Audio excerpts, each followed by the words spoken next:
Assalamualaikum warahmatullahi wabarakatuh. Kita berjumpa lagi ya. Kali ini saya akan membahas kemagnetan dan pemanfaatannya yang part 2 ya, lanjutan dari part pertama. Oke, langsung saja. Nah, yang pertama masih seputar tentang teori dasar kemagnetan ya, yaitu induksi magnet dan gaya Lorentz. Nah, apa itu induksi magnet?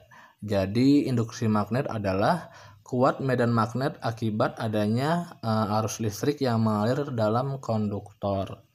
Nah, jadi konsep induksi medan magnet ini berawal dari tidak terkendalinya putaran jarum kompas yang ada di kapal laut saat petir menyambar, yang menunjukkan bahwa arus listrik dapat menimbulkan medan magnet. Caranya dengan mengamati pergerakan jarum kompas saat diletakkan di dekat kabel yang dialiri arus listrik. Nah, percobaan ini kemudian dikenal dengan percobaan Ørsted ya. Kemudian arah medan magnet dapat ditunjukkan dengan menggunakan kaidah tangan kanan ya, yang mana ibu jari sebagai arus sedangkan yang 4 jari melingkar sebagai arah medan magnet di sekitar kawat berarus. Kemudian kita masuk konsep gaya Lorentz.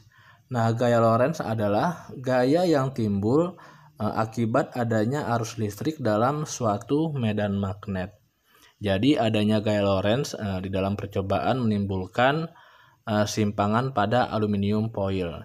Jadi semakin besar arus listrik, maka gaya Lorentz-nya akan semakin besar yang dihasilkan. Nah, secara matematis besar gaya Lorentz dapat dirumuskan yaitu F sama dengan B dikali I dikali L. Ini maksudnya L besar ya.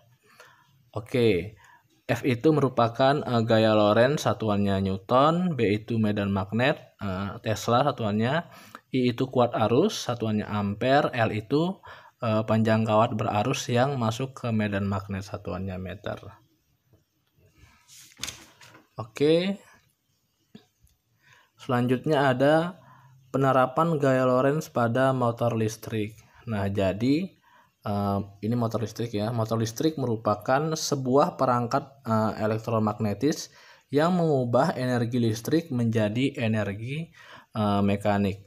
Nah, motor listrik memiliki beberapa komponen, diantaranya magnet tetap dan kumparan. Jika ada arus listrik yang mengalir pada kumparan tersebut akan mengalami gaya Lorentz sehingga kumparan akan berputar. Kemudian ada induksi elektromagnetik, yaitu perubahan medan magnet yang dapat menghasilkan listrik. Nah, menurut Faraday, listrik dapat dihasilkan dengan cara menggerakkan magnet batang keluar masuk kumparan. Kemudian ini diterapkan pada generator listrik yang mengubah energi gerak jadi energi listrik. Oke, jadi berikut alat-alat yang menggunakan prinsip kerja induksi elektromagnetik. Yang pertama ada generator ya. Nah, generator adalah alat yang digunakan untuk mengubah energi gerak menjadi energi listrik. Nah, generator dibedakan menjadi dua, yaitu generator AC dan generator DC. Generator AC dapat menghasilkan arus listrik bolak-balik dengan cincin ganda. Ini cincinnya ya. Sedangkan generator DC dapat menghasilkan arus listrik searah dengan cara menggunakan komutator atau cincin belah. Ini ya, cincinnya terlihat membelah. Oke, selanjutnya ada transformator. Jadi transformator adalah peralatan listrik yang menggunakan bentuk energi listrik menjadi suatu bentuk energi listrik lainnya. Nah, transformator ini dibagi menjadi dua ya, yaitu step down atau menurunkan tegangan, kemudian step up untuk menaikkan tegangan. Nah, ini ya penampakannya ya, trafo step up dan trafo step down. Nah, jadi bagaimana cara kerja trafo step up dan trafo step down? Nah, jadi trafo step up untuk menaikkan tegangan ya. terjadi apabila pada trafo ini jumlah lilitan di kumparan sekunder lebih banyak dari kumparan primer atau NS lebih besar daripada NP. Hal tersebut menyebabkan tegangan pada output trafo, ini maksudnya berarti semakin rapat semakin tegang ya, lebih tinggi dibandingkan inputnya. Ya, maka di situ terjadi yang namanya trafo step up. Kemudian bagaimana cara kerja trafo step down? Kebalikannya tentunya ya. Jadi tegangan yang dihasilkan pada terminal output lebih rendah daripada tegangan di terminal input. Nah, hal tersebut karena pada trafo ini jumlah lilitan di kumparan primer lebih banyak daripada yang di kumparan sekunder atau NP lebih besar daripada NS.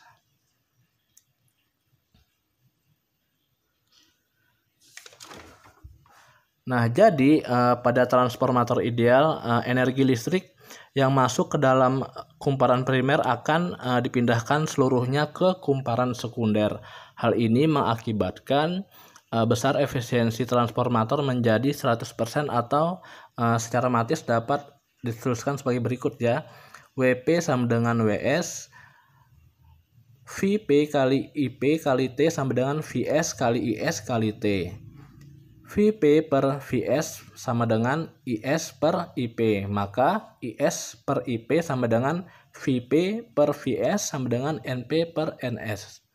Dengan keterangannya WP energi primer ya, satuannya Joule, WS energi sekunder, kemudian IP arus primer, ampere, IS arus sekunder, NP lilitan primer, NS lilitan sekunder, kemudian VP tegangan primer, VS tegangan sekunder.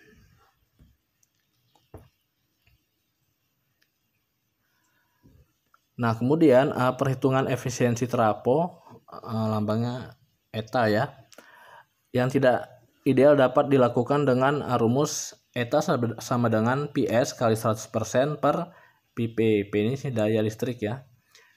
Atau eta sama dengan PS kali IS kali 100% per VV kali IP.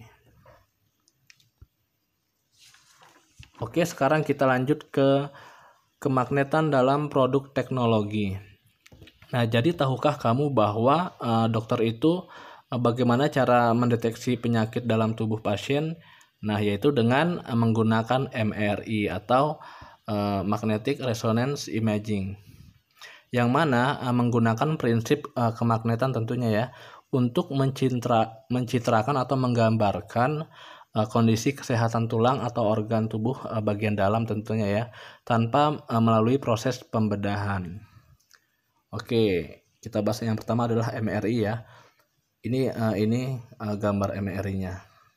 Nah, MRI merupakan pemeriksaan organ tubuh yang dilakukan dengan menggunakan teknologi magnet dan gelombang radio.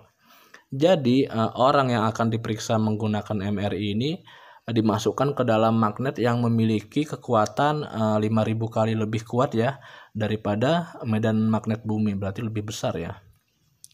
Nah, ini menyebabkan nukleon tubuh berputar dan berbaris sejajar menjadi jarum kompas. Nah, nukleon tadi ditembak dengan gelombang radio untuk menginduksi arahnya. Saat arahnya sejajar, nukleon-nukleon tadi akan memancarkan gelombang radio yang akhirnya diterima komputer sebagai pencitraan atau gambaran kondisi dalam tubuh. Nah, teknik ini jauh lebih aman ya dibandingkan dengan rongsen yang menggunakan sinar X. Nah, MRI dapat digunakan juga untuk merekam pikiran manusia, kemudian dapat melakukan deteksi dini terhadap gejala epilepsi. Nah, kemudian ada kereta maglev ya. Maglev ini kependekan dari magnetically levitate atau kereta terbang. Adalah metode transportasi yang menggunakan levitasi magnetik untuk memindahkan kendaraan tanpa menyentuh tanah. Kira-kira ketinggiannya dari rel sekitar 10 mm ya, dan melaju lebih kurang kecepatannya hingga 600 km per jam, berarti luar biasa lajunya ya. Dan tidak akan jatuh atau tergelincir karena kenapa? Karena menerapkan prinsip gaya tolak menolak magnet serta didorong dengan menggunakan motor induksi. Nah, di Indonesia belum ada ya kereta maglev ini. Namun kalau kalian ingin melihat, kalian bisa datang ke negara Jepang ya. Nama keretanya yaitu kereta Shinkansen ya, yang menghubungkan kota Tokyo, Nagoya, dan Osaka. Kemudian pemanfaatan magnet dalam PLTN. Jadi pada PLTN, energi yang digunakan untuk menghasilkan uap air yang selanjutnya digunakan untuk menggerakkan turbin diperoleh dari reaksi pemecahan inti atom ya, namanya uranium 235. Ini kira-kira prosesnya. Nah, uranium 235 ini diproses sehingga menjadi bentukan kecil seukuran kira-kira penghapus pensil. Namun memiliki energi yang sebanding dengan 1 ton batu bara. Nah, panas yang dihasilkan bisa mencapai 4000 derajat Celcius ya. Nah, kemudian reaksi nuklir tadi tentunya menghasilkan partikel yang berbahaya ya bagi kesehatan jika menyebar di lingkungan. Nah, agar tidak menyebar maka digunakan botol magnet dengan medan magnet yang sangat besar, yang mana botol magnet tadi akan menarik partikel-partikel bermuatan sehingga tetap berada di dalam reaktor. Ini namanya reaktor nuklir atau botol nuklir ya. Fungsinya untuk menarik partikel yang berbahaya agar tidak lepas ke lingkungan. Oke, sekian dan terima kasih ya videonya. Semoga kalian paham dan mengerti tentang video kemagnetan dan pemanfaatannya. Insya Allah akan ada video selanjutnya. Saya akhiri, wassalamualaikum warahmatullahi wabarakatuh.